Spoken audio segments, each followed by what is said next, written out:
Welcome to the Bougie Black Brother Network.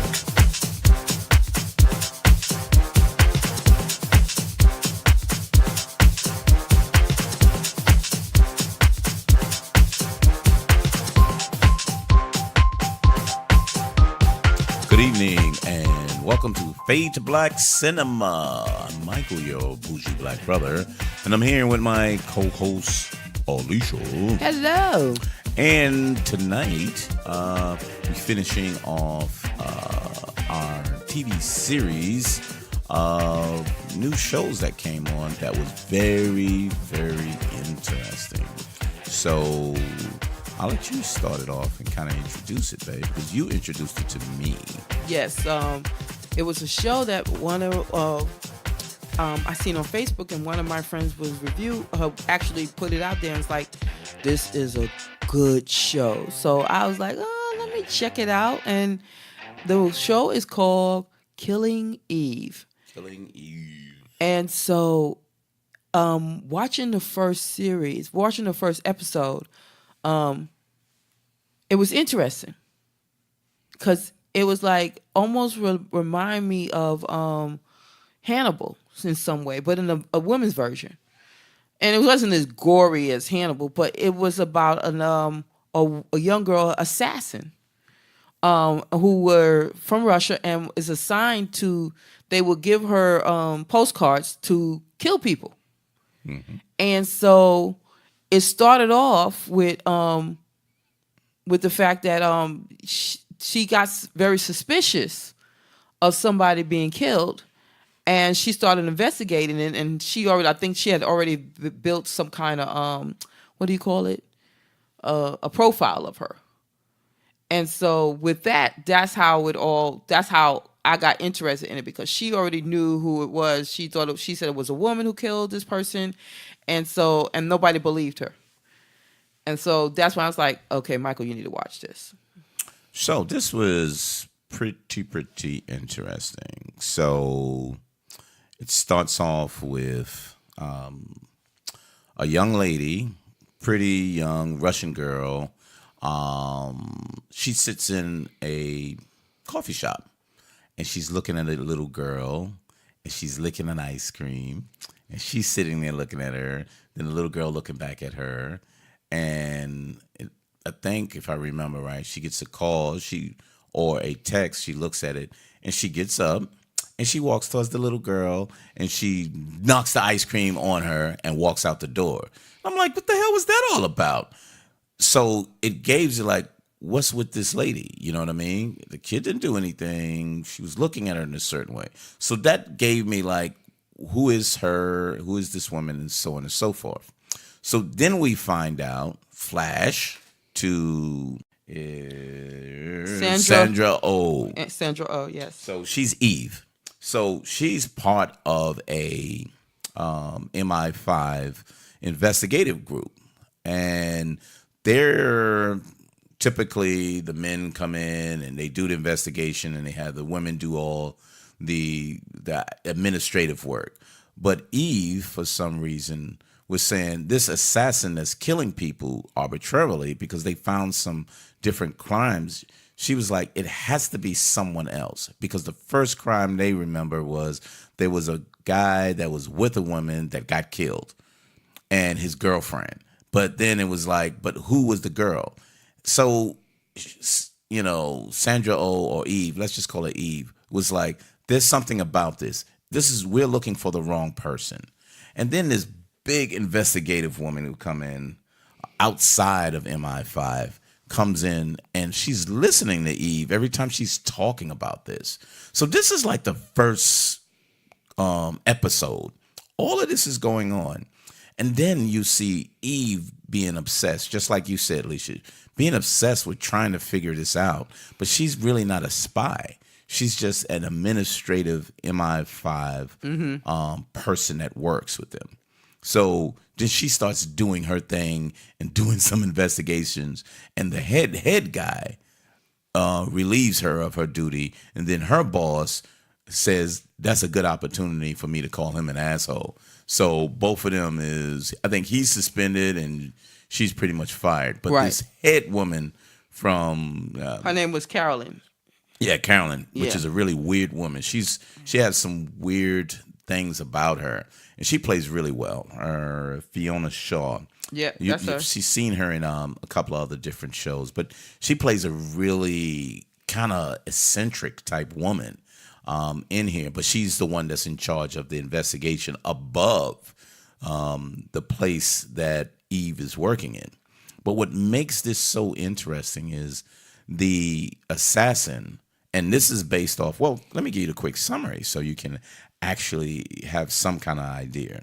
So, Eve's life as a spy is not adding up to what it had hoped to be. It would be when in her, as it started. She is bored, very smart, MI-15 security officer who is very desk bound. Villanelle is a very talented killer. Yeah. Uh, Yep. who clings to the luxuries of her job. Eve and Villanelle go head to head in a fierce game of cat and mouse, each woman equally obsessed with the other, as Eve is tasked with hunting down the psychopathic assassin. So, And they're right. They were both obsessed with each other. Both so of them the were. one who played Villanelle, Jodie Comer, she's fantastic. Yes, For she as is. a person. So this is what made me really grab to it. She is a psychopath, but she's attractive, she's fun, but she's so extreme. So you'll see her like happy, and then she'll go and do something outright violent, and then she'll be like, ha ha ha, everything's fine. But she's a psychopath, and you don't see women violently psychopathic in this way, other than being obsessed by a man and going after the man. Exactly. But she's a killer assassin. And there's a book. So go back to my references. There was a book by Luke Jennings named Codename Villanelle. And it's based on that book. But this whole series is based off women doing the cat and mouse, where you would see men do this on, any other series. So like what Alicia was saying, Hannibal. Yes. You got this psychopathic doctor that's killing people, who's really very eccentric and rich, and he's a psychologist. And then you got this brilliant professor coming after him, and they battling back and forth. This is what this is. Yes. But it's two women. It's three women, really. It's the three lead women. Is the head inspector. Then you got the assassin, and then you got Eve. Yep. Yeah, and it's so interesting because Eve is like the breadwinner. The house. So let's put it how it was kind of explained in a couple of articles. Everything is reversed. If you ever see most spy movies, and one of the head spy has a wife, or the spy male reports to a male superior, or the killer who they chasing after is a male killer. All of that is thrown out the window, and it's women. And then her partner that helps her is a black woman as well. Right. And now her name is Kimberly Howell Batiste. And she's also in another TV series that we were supposed to watch is Barry. Oh, yeah. Barry on so HBO, right? Yeah, she's in Barry too as well. And she is so good in here. On top of that, you have the guy, the young boy who's the geek, the computer geek. Which is the son of the head woman. Exactly. And who's in charge over Eve. Yeah, but they don't bring that in. It's written really well, and it's directed very well as well. So as you going through all of this, you see the eccentric ways of Villanelle. She wears like ball gowns, and she's very extravagant. She's very extravagant. She loves rich stuff. She loves very expensive stuff. Expensive anything. And quality. Everything. Yep. And so another thing is too about her is that when she kills, she don't listen. she don't listen. When they tell her to do something, she don't listen to what her bosses tell her to do. For example, she killed Eve's old boss, and it was like, why did you do this? But she didn't. But again, she's a psychopath, so she doesn't think rationally in things. But then when she realized what she did, she was like, maybe I shouldn't have done that. No, but remember, because everything that she's doing, like she was killed, they gave her a card to kill her boss, and he got away. And I mean, these were things that, like you said, she's a psychopath, but it was just like, it's almost like she realized, damn, I fucked up. Or oh no, she. So this is why it's so interesting. She just does things because she wants to. She has someone gives her the direction because she enjoys killing. Right. But she gets carried away. But she does it on her terms. Right. So if it messes up, then she's like, oops. But she kills on her own terms. Like they make her go and work with somebody else, and she kills them both. And she kills both of them. They was like, no, we are not going to have you do this on your own anymore. Well, okay. So she set it up that she would kill them.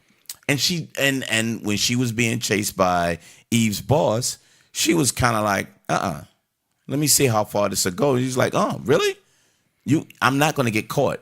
So when she killed him, then she realized I shouldn't have killed him. I didn't have to kill him, but I did. So I have to get over it and keep moving. Yeah, because she gave herself away because she was on a train station, and she was wearing Eve's scarf that he gave to her. That's when he knew. He was like, nice scarf. Where did you get that in? Yes. And then she knew, this guy's coming, chasing me and everything. But it was just so, she's a very interesting. I love her character. The psychopath is who I love. I think Eve, she does well. I like her intelligence. I like the way she presents her intelligence on investigating what's going on, how she kind of assess things. She does that really, really well. But go back to your point of her being a breadwinner. How did you see that dynamics between her and her husband?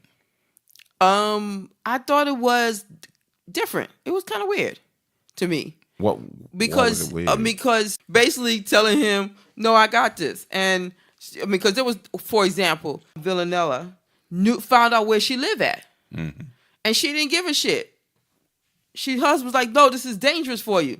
And she was telling him, no, it's not. And he's like, this is what I want to do. And she's like, you putting yourself in line. I don't care. This is what I want. This is how it's going to happen. So she had like basically control. She just controlled everything. So what I found interesting on it was when you have a reversal of roles, he took care of the household.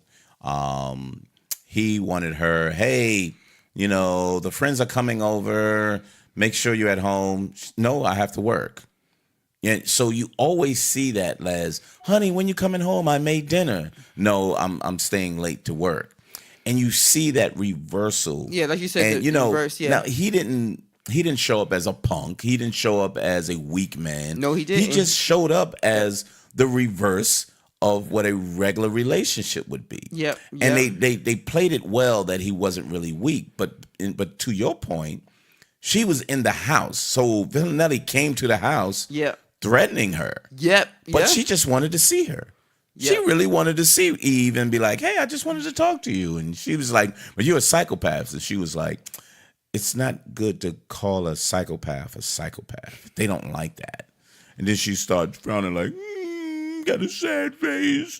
But you saw her that she was just crazy. She was kind of doing it because I don't care. Right. She sure but did. But if I wanted to kill you, I can kill you right now. That's right. And then when her husband came in, she kind of let her know, I can kill him right now. I can kill him right now. And she could. But she liked her. They were fascinated by each other. And the psychopath wanted to deal with her. And it was just an amazing dynamic between the two. And as the series went on, as the episodes went on, there was just certain portions that she would go kill somebody, but they was almost behind them. But she worked for an organization. I forgot the name of it right now. But she worked for an organization, and Eve said, except for trying to find the assassin. Let's find the organization that's having the assassin doing these things, Right. and She sure see did. what they was doing. So, and they were getting upset with her being sloppy and extravagant at the way she was Yeah, killing. because they found her. Yeah, It was just that easy. Eve found her. but she didn't care because she was getting bored. Just like Eve was getting bored saying, "Yeah, I'm giving you the information." She had what you was saying. She had a whole board of the connecting factors to these killings where her boss, which was crazy too, her boss's boss was compromised by the group because he was basically getting money for his wife's operation, for his cancer operation. That's right. That's right. And That's right. then That's right. he was turning around and then they was paying for his school. So he was giving the group information, even though they was investigating the assassin. Right. So come to find out that was happening from there. So they sent the assassin to go kill him. I was like, whoa. And they had him at a safe house. But it was just so fascinating. And when you look at it, you tend to, or if you don't, it becomes really obvious that how different this is when you have lead actresses who's doing this. Yes. Yes. But it's still good though. It's so good and it's done in a way that you're looking at it and it's kind of like, oh, okay. So I started reading like a couple of pages of the codename Villanelle by the writer, and it goes into a lot more detail. So I'm going to read through a couple of it because I think it was only 9 episodes for Eight. this eight. Yeah, eight it's 8. episodes for this first series, first season, but they supposed to be making another one. But then it's BBC America. So that's where you'll be able to see it. So if you don't have it, until it just moves to a Netflix or a Hulu or whatever, it's on BBC America. So it's on an alternate channel, but it has so much buzz that it got around to people. Because even when Leisha told me, I was like, yeah, I saw that. They was like, this is one of the shows to see this season. Yeah, but I mean, they didn't push it like some TV shows that we have seen. They try to push, but this one was one of them hitting kind of. But it was BBC, that's why. Right. So this is one of the reason why a lot of foreign movies don't get any popularity unless Netflix does it, because Netflix promotes their foreign movies, like La Casa de Papel, or The Money Heist. That got a lot of big buzz, and Netflix actually had additional episodes put into it because the original one didn't have that many episodes within it. So they added episodes in order to make it a more complete series. And it seemed like it felt longer too, but they added from that. But anyway, this is a BBC America series, and it's just done so well, and it's so interesting, and the characters are really, really well put together, developed, and it keeps you looking at them. It gets you to watch it, and it was just so worthwhile, though. Yeah, I was very impressed with it. I really liked it. That's probably something I definitely will continue watching once it come back on. Yeah, and the thing is, most people wouldn't probably know about this. They just really, really wouldn't, because it's on such an alternate channel, and this one would be great on. It wasn't so. How would you say? It wasn't so violent that it wouldn't be on regular TV, but it was such a different concept that it would have to be on like an FX or an AMC or one of the alternate cable channels instead of the NBC, ABC, and CBS channels. It can even be a little more stylistic on a Netflix or it's streaming, Hulu or streaming service. Yeah, it would be a lot more stylistic because I think they would give it a little more money. But since it was originated on the BBC, It just came to BBC America, which was really, really good. So if anybody don't know who Sandra Ho, and she was on Grey's Anatomy. So that's where for some years. She's been there for over 10 years on the episode. And now that's where you got her. That's where you get her her face from. Yes. You know? And she's really good. I'm kind of glad she did get away from Grey's Anatomy because that show's getting kind of crazy. It's still on for some reason.